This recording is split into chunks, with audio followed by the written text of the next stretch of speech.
Zach is who he is. Right. Teams around the league know that Zach is who he is, and all you can hope in acquiring him is that giving him a defined role and a defined hierarchy behind a LeBron James or a Steph Curry or somebody of that caliber, that he falls in line, and that the Olympic mentality of defense is what's going to keep me on the floor and get me on the floor is kind of what he's having for breakfast, lunch, and dinner while giving you some good catch and point 3-point shooting, which, Klay Thompson isn't really doing over there so much anymore in Golden State. So maybe that is something we can talk about and look into. Yes.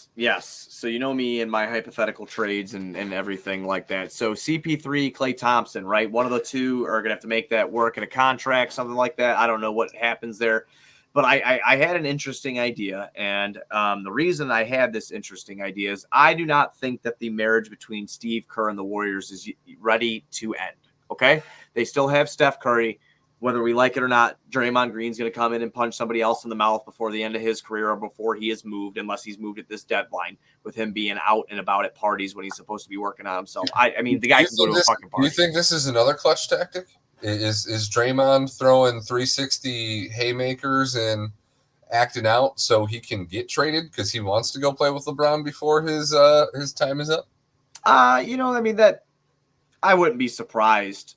I wouldn't be surprised. LeBron's just got everybody in the league out here acting a fool trying to get to LA. Yeah, Darvin Ham's about to get fired over there.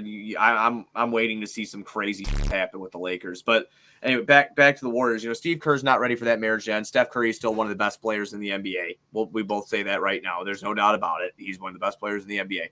But you have disgruntled young talent right now. 2 of them, to be exact. 2 of them.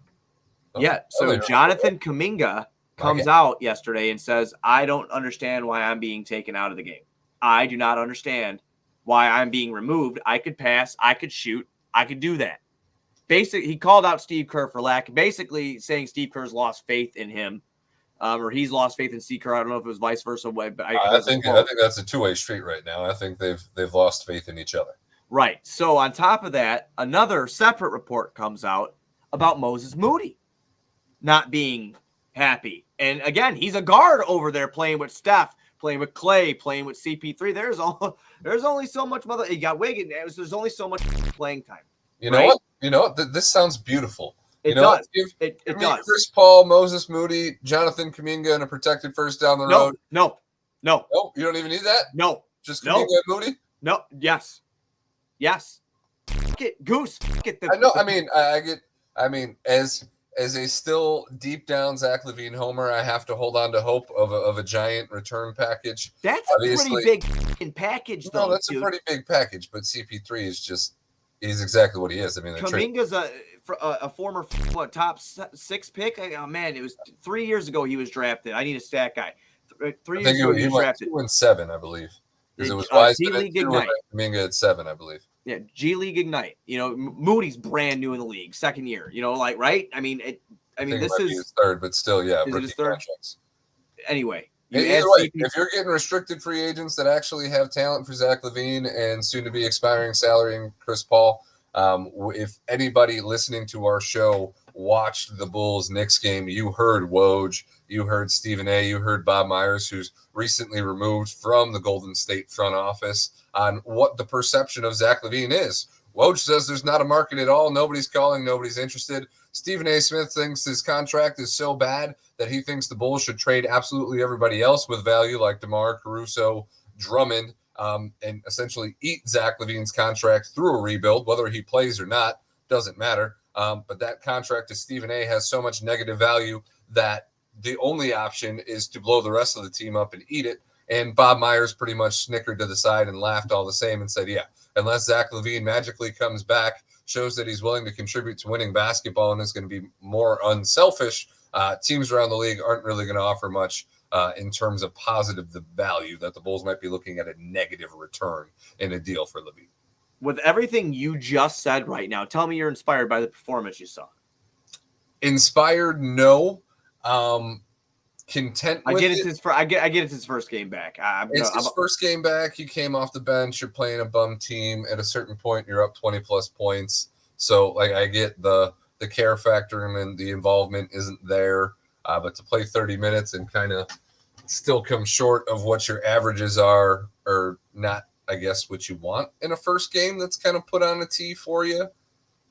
So going back then to what you just said once again, and everything that you just reiterated from multiple respected journalists and former GM, would you take the deal without a pick?